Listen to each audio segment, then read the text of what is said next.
So A24 has been putting out a few bangers recently. In 2022 alone, they released X, Everything, Everywhere, Always, whatever the fuck, Pearl, Men, which wasn't the best movie, but it was still pretty decent. Then there's Bodies, Bodies, Bodies! I saw this movie in theaters when it first came out because I love cinema. But recently I watched it again because I love cinema. And since I got a YouTube channel, I was like, why not review it? Stupidly.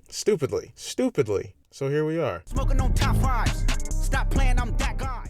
Bodies Cubed is like the most Gen Z movie I've seen from this year. You're always gaslighting me. Gaslight, shut up, it's a fucking dumb word. So in the beginning, we're introduced to two characters, B and Sophie. I guess they're dating. I don't know for how long, but I don't really think it matters. Sophie is in the process of taking B to her friend's house where they're all about a party and do hella drugs. Oh, you know that has weed in it, right?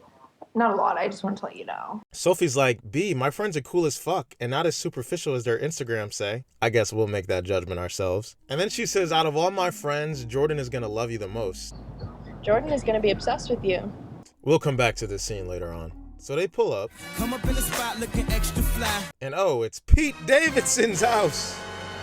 I'll get the character introductions out the way so you're not confused. We got Alice, Greg, Jordan, Emma, David, son, and then obviously the people we already met. So from the jump, there's some tension between Jordan and Sophie. Black on black crime. We also learned that other than Greg and B, the rest of these peeps have been friends for a long time. So then the hurricane starts, so everyone runs inside. I don't know why, but it's hard for me to take Pete Davidson seriously in movies because no matter the role, I just see Pete Davidson. Gen Z. Everyone is getting drunk and doing drugs while Sophie watches because she's a recovering addict. And there's nothing funny about that. Anyway, Sophie says the name of the movie. Who wants to play Bodies, Bodies, Bodies? So they start playing, but before that, they start slapping the shit out of each other. Oh, for fuck's sake, like this. Oh my god! Now they can start playing Bodies, Bodies, Bodies! Oh! And Greg dies in the game. So then the players have to take a time out and guess who they think the killer was. And now that I say it out loud, it sounds an awful lot similar to Among Us. Everyone's still taking their guesses about who they think the killer is, and coked up David starts acting like a dick. First he starts fucking with Greg because Greg says this cliche ass quote. What the fuck does that even mean, Greg? Best defense is good offense. What does that mean? Then he makes Emma cry. Look, she's crying. So they all vote him as the killer so he can get voted out of the game.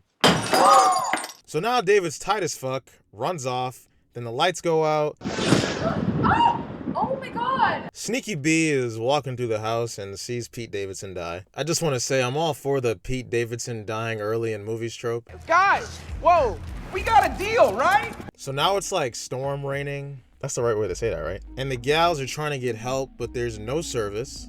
The Gen Z's ultimate kryptonite. So they all go to Sophie's car to drive to a hospital or a police station or something. Friendly reminder that 4 out of the 5 of these girls are drugged out, so their lives are in shambles right now. You'd think the sober girl Sophie would drive her own car because it's her car and she's sober, but instead Jordan gets behind the wheel. Luckily, they don't have the chance to drive away because their car battery is dead. How convenient is that? Throughout the movie, they keep talking about this Max guy and suspecting that he could have killed David. But he's literally only in the movie for like 5 seconds at the end of the movie, so forget about him. Then Jordan starts suggesting that Greg could have killed David. So they start asking Alice, Alice, how long have you known Greg? Like 2 weeks? He's a Libra moon, that says a lot! Emma goes upstairs to lie down. Poor Emma. Greg, meanwhile, is chilling in this red room. Laying down with some Power Ranger looking mask on, and then gets greeted by everyone with flashlights and fucking knives. And his reaction to this is basically, you guys are joking, right? So Greg is cool, calm, and collective, and in a matter of seconds turns into a psychopath. Put down the weapon. You put it down! No! Greg probably would have survived this situation if he didn't grab the knife here. And I get it, you gotta try to defend yourself, but I just feel like he didn't need to die here. But whatever, movie's gotta keep going along. So now all that's left in the house is Emma, Jordan, Alice, B, and Sophie. I think the dialogue in this movie is pretty good, mostly because it sounds like some dialogue these characters would have with each other. Right after B kills Greg, in cold blood, in front of everybody. Max's name gets brought up again, and Emma says, Just because Max is in love with me doesn't mean he would kill David. which gets Sophie mad. This is not about you and Max. Okay, so like I said a few minutes ago, Max's name keeps getting brought up throughout this film. Maybe he killed David. Sophie's calling out Emma's shitty relationship with David.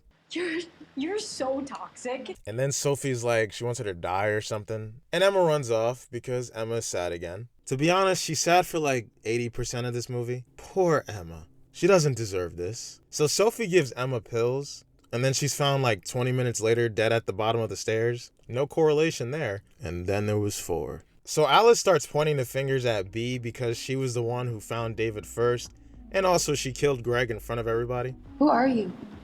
And I'm not gonna lie, even though Alice probably isn't the smartest cookie in this movie, her logic here is pretty valid. And also, she's not saying like they gotta kill B, she's just kicking her out. I don't want you in here. Let's get out of this room. Alice, get out. Push the bitch out! So B is outside in the rain, so she tries getting in this car, and there's no way she just pushed that window down. Not a lot of things trigger me, but eating Cheetos with wet hands? Ugh. After getting dry and probably being safe from the potential murderer in the house, B goes back into the rain and goes back into the house. Before she goes inside the house, B coincidentally finds Jordan getting a gun. When B gets back inside, she tells Alice and Sophie that Jordan has a gun, and then they basically all just start shitting on each other for 10 minutes. I've never actually said this to anyone, but I have body dysmorphia. Oh my god, shut the fuck up, Alice. Oh, Jordan, you suck and everybody hates you. You're not funny and nobody likes you. B's apparently a dropout. Alice's podcast is ass. First of all, a podcast takes a lot of work. Oh, don't think I forgot about Sophie. Before the events of this movie, she hooked up with Jordan, And we fucked in your car. which makes the context of this scene even weirder. Jordan is gonna be obsessed with you. Cheater. Alice continues to shit on Jordan, so Jordan shoots her in the leg. And Alice probably could have been fine unless she like bled out or something. But unfortunately, somebody ended up shooting her in the neck when they were on top of each other. She did. Then Jordan is thrown off a balcony, but still says some final words because this is a movie. Check her text. So the movie started with B and Sophie, and now all that's left is B and Sophie. For some reason, B runs away from Sophie because Sophie scares her. This is probably the stupidest moment in this whole film. But anyways, the next morning, B sees Sophie and they hug it out. Everything is all nice. Give me your phone. What? I want to see your text future then. Guys, they've been dating for 6 weeks. Also, at this point, if she doesn't want you to see the phone that badly, I'm pretty sure she cheated. 6 weeks. After wrestling in the mud for a little bit, they accidentally pick up David's phone and find this video.